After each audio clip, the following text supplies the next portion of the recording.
Voi nu o luați ca tutorial de cel mai șmecher instalator. E prima oară când fac asta, dar eu merg pe gândire logică și eu cred că va fi bine așa. Am băgat pasta atât un pic în interior cât și aici pe el. Și acum prin învârtire și prin sucire, uite așa încet, încet, încet. A început pompa să bage, până acum a fost pe silent. Încerc să tac ca să auziți. Și am cumpărat un, să numim așa, Sirocco Webasto, adică un încălzitor pe motorină, chinezesc, bineînțeles, de la Smart Heater, de la cei din Cluj. Este de 8 kW, știu, e un pic cam mult pentru ce avem noi nevoie aici. Ne arată bujia incandescentă, aia roșie, că s-a activat. Încep să lucre cele două galerii și pe EcoFlow deja avem un consum de 101W.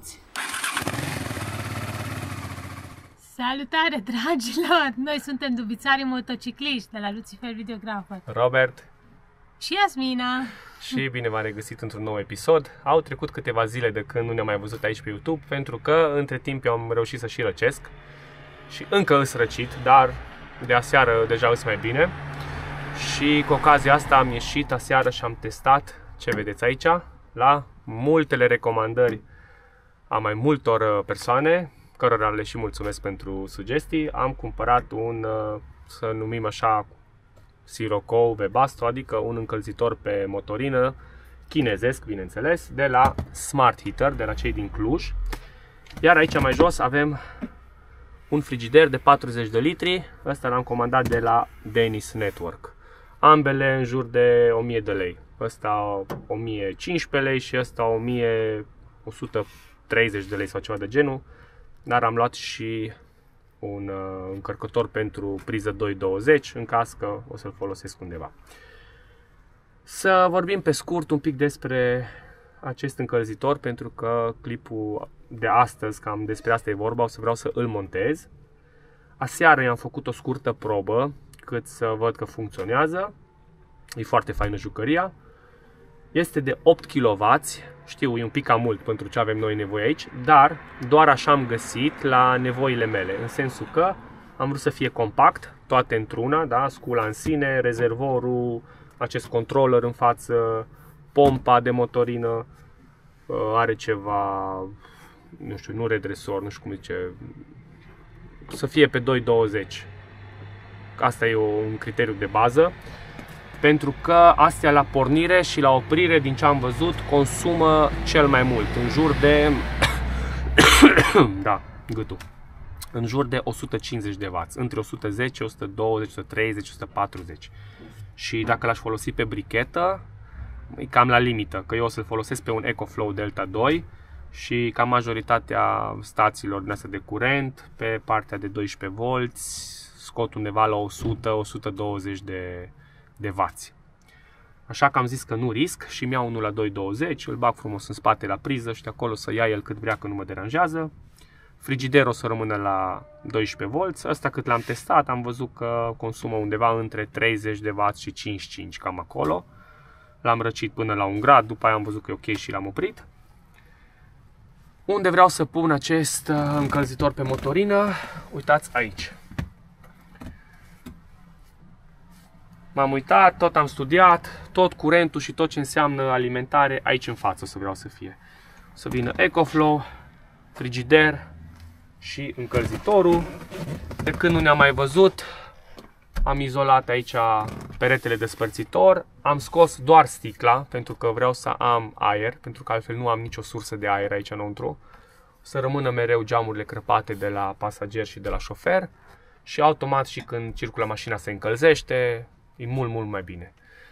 Am cumpărat pe Pato un hou-hu sau un cearceaf din ăsta elastic și am făcut masa asta pliabilă, care teoretic nu o să am de ce să o pliez foarte mult. Asta o să fie biroul meu, aici o să-mi petrec probabil cel mai mult timp. Aici o să fie încălzitorul și o să poată rabata cam atât. Deci nu o să meargă până în capăt, dar nu mă deranjează. E pe sistem din ăsta cu balamale. Sper că vedeți ceva din astea micuțe. Astea chiar le-am comandat de pe Temu, 40 de lei. Și aici am acest picior, mi l-am făcut extra, îl bag, nu știu cât vedeți, îl bag acolo și acolo. Și am întăritură și nu mai flambează, e efectiv pentru laptop și un extra ecran e perfect. Ce am făcut eu până acum? E că am făcut măsurătorile și m-am uitat cam unde îmi vin cele două găuri, pentru că aici o să vină aerul, da? Pe unde își trage el aer, și aici o să fie țeava de eșapament care iasă. Deci singura chestie pe care trebuie să o fac e să dau efectiv două găuri. Țevile respective au diametru de, cred că 25 de milimetri. Asta e eșapamentul. Și aici undeva e și țeava de aerisire. Astea două trebuie să le scot prin podea. Atât e toată lucrarea. În rest, curent și motorina. Am uitat să vă zic. Mi-am pus două izolații pe geamul din spate și pe geamul lateral. E făcut din flexi-mobul ăsta. Mi-au mai rămas niște bucăți și le-am prins cu magnet. Din asta cu adeziv pe el. Și mi-am tăiat fâșiuțe și mi le-am pus pe alocuri și se prinde chiar foarte fain. Bun, revenind la montarea încălzitorului pe motorină. Am luat din Dedeman cu vreo 16 lei ceva kit din ăsta de reparație pentru toba de eșapament. O să vreau să învelesc în materialul ăsta strict bucata care mi iasă aici, pentru că ăsta e un placaj îmbrăcat în cauciuc și nu vreau să risc să se încingă prea tare, așa că o să-l învelesc în ăsta. Am cumpărat și o pastă din asta cu care faci garniturile la motoare și așa, rezistă până la 300 de grade. Cu asta o să vreau să dau pe tobă, chiar când bag îmbinarea. Că unii ziceau, bă, nu risca, totuși, să nu iasă gaze, să așa. Că asta e singura chestie care încă îți rămâne în mașină, nu-i scos afară. Și atunci o să vreau să dau bine cu pastă din aia, îl bag, îi prind colier și vin peste cu materialul ăsta ce vi l-am arătat de tobă. Și pe sub mașină, când o să mă bag, o să încerc să mai izolez cu din asta. Deci eu zic că o să fie bine. Iar găurile o să încerc să le dau cu scula asta, acest burghiu în formă de triunghi pe trepte. Îi de la 6 la 38. Deci eu am nevoie de 25 plus pânza aia de pe el. Eu zic că pot să-i dau complet gaura până la 38. Și după aia o să văd cum închid și ce fac.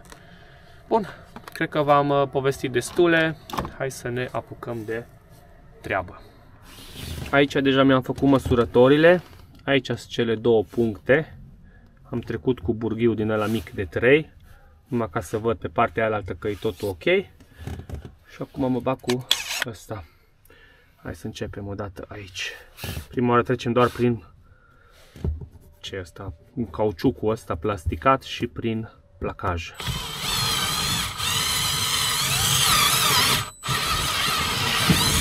Bun, până aici e ok. Acum vine partea mai grea.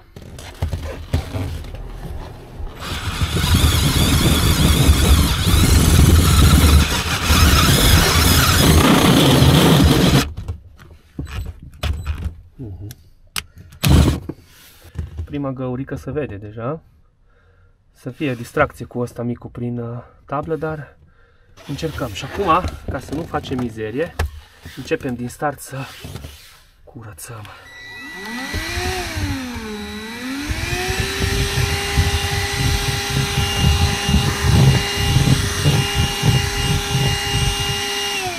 Și mai dau o tură și tot așa.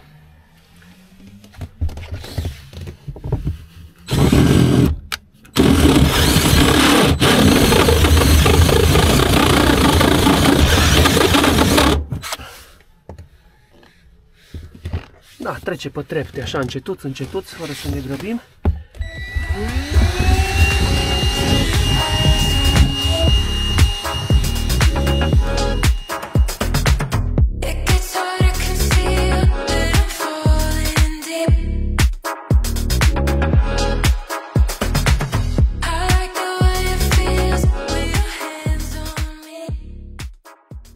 Am Am venit afară să vă arăt deja cum arată sub mașină.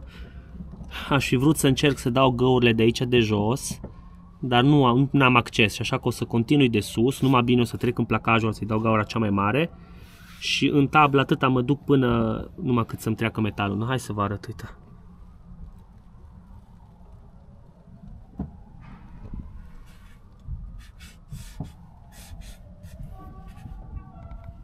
Da, se vede cât de cât.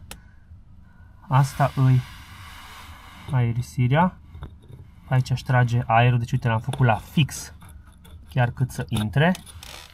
Iar la tobă, cum v-am zis, îi mai mare spațiu un pic.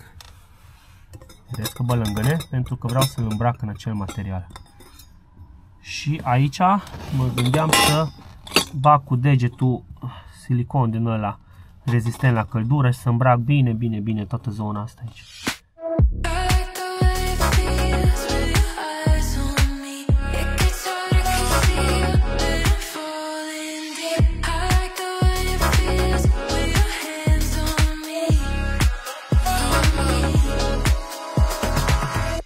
Am dat cu pasta aia aici cât am putut eu de bine. Am îmbrăcat bine placajul și tot să fie cumva protejat. Și până asta se zvântă un pic, am trecut la partea asta altă. Am montat furtunașul ăsta pe care își trage aer. După cum vedeți, aici e alimentarea. Tot timpul aerul și îl trage aici lângă. E evident că se lasă spațiu un pic mai mult față de tobă. Aici e căldura mai mare, aici nu e căldură deloc, își trage aerul de afară. Și acum lumea am văzut că mai scria pe net că aici îs șanse să scape gaze, mai ales dacă las meargă nu știu toată noaptea și așa. Eu zic că la noi nu o să fie cazul să lăsăm toată noaptea, că ăsta la ce căldură bagă să meargă câteva minute și îl oprești. Și atunci o să dau bine cu pasta aici, dau și așa în interior. O să vin peste și dau până iasă ca lumea zămălău ăla. Vin cu colier, îl strâng și vin cu materialul ăla peste. Și bine o fi. Mă gândeam că în primă fază să dau cu pasta asta direct pe tobă ca să înceapă să lipească. Pun banda până sus, că pe mine asta mă interesează, să reduc căldura chiar aici în gură unde mă atinge mie, nu mă atinge, vorba vine, e foarte aproape de placaj. Îi dau vreo 10 cm, dau cu pasta asta, lipesc și după aia cu colierul vin peste ăsta și prind acolo complet tot fain. Hai să vedem. Acum, voi nu o luați ca tutorial de cel mai șmecher instalator. E prima oară când fac asta, dar eu merg pe gândire logică și eu cred că va fi bine așa. Gândiți-vă că ăsta în mod normal nu se face cu nimic. Asta vreau eu să-l fac, dar nu, lumea în general nu și le dă cu așa ceva. Deci eu cumva pun o prevenție. Fac o chestie în plus.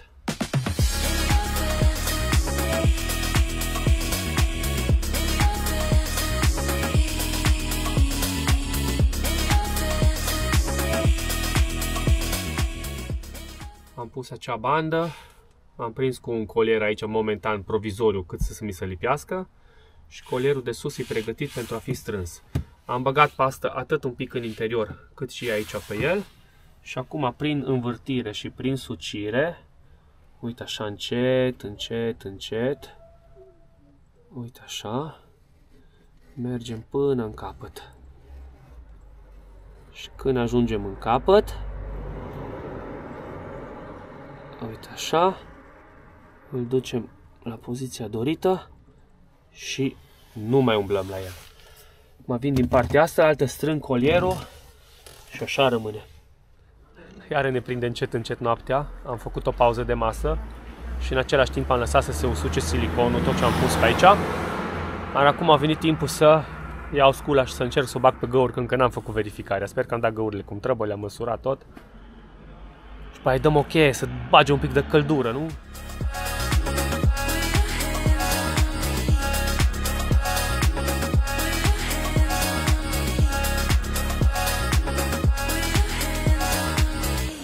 Bun, am scos cele două țevi, așa să se vadă cât de cât. Acum trebuie să-i dau formă aici la ăsta de tobă, să-mi plece departe de rezervor. Așa, aici sus. Și să-i dăm o formă. Cumva. Tubul de aer l-am prins aici, frumos cu colier. Și acum mai rămâne numai toba. Am aici loc, uite ce fain, exact, cu găurică, cu tot. Aici.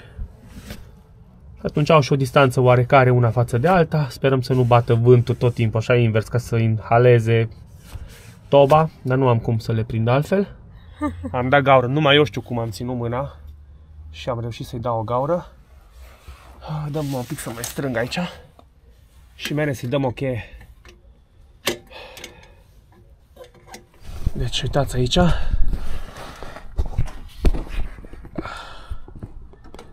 Bun.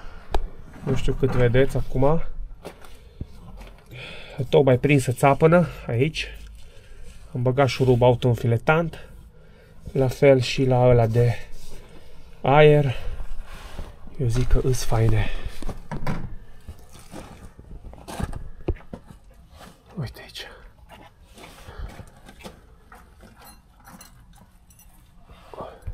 Nu mai am foarte mult timp că trebuie să plec la filmat, dar mai avem vreo 10-15 minute. Timp în care am pornit EcoFlow, ia cam 91% la el. I-am băgat cablul de alimentare, cum v-am zis, la 220. O să-l înfig aici, în partea din spate. Bun, pornim portul de 220. Automat pornește și scula când dă de curent. Eu v-am zis, aseară am reușit să îi fac prima pornire, deci amorsarea pompei s-a făcut. Acum nu mă pun să setez o oră și din astea nu e cazul. Îi dăm direct pornire. A început ventilația. Ne zice că avem 8 grade afară, atâta simte senzorul ăsta care am plasat undeva aici. Ne arată bujia incandescentă aia roșie că s-a activat. Încep să lucre cele două galerii și pe EcoFlow deja avem un consum de 101W și 104. Hai să mergem până afară să vedem dacă scoate un gram de fum ceva. Aici avem galeria. Încă nu suflă cald. Mai durează un pic până începe să se încălzească. Am revenit în dubiță. A început pompa să bage. Până acum a fost pe silent. Încerc să tac ca să auziți.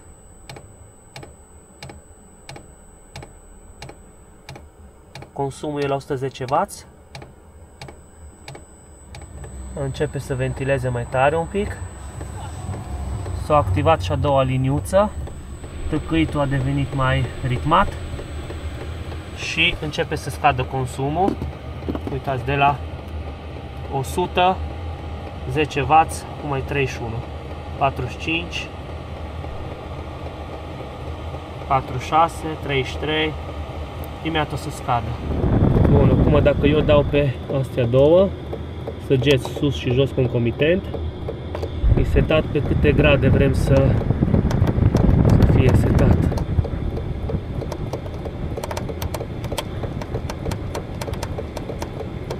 Nu știu, 10 grade văd că e minimul. Deja 110 grade bagă. Acum mai dau pe mic, uite, vreau să meargă pe minim, pe 0,1. Asta înseamnă că e cea mai mică frecvență de ventilație și auziți și pompa, și cea mai lentă frecvență de pompă. Ați auzit cum a scăzut?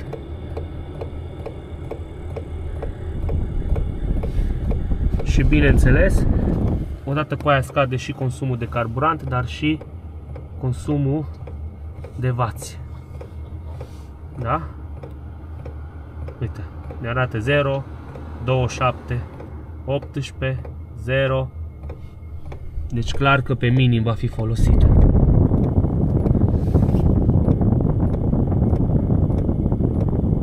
Da, dragilor, cam asta a fost și cu instalarea încălzitorului pe motorină. O să mai venim cu alte mici detalii când facem curat pe aici și poate mai continui clipul ăsta că vă arăt cum prind alea, lemnuțele alea pe podeaua ca să nu-mi plece stânga-dreapta frigiderul și restul lucrurilor. Trebuie să-i facem curat. Astăzi este o zi de vineri și noi luni vrem să plecăm într-o tură. O să vă ținem la curent exact în ce direcție o luăm și unde plecăm și cât stăm. Dar până atunci trebuie să facem curat în dubă și ultimele mici detalii ca să fie gata de drum. O mai las un pic să meargă încălzirea, după care opresc și mă duc că avem de lucru.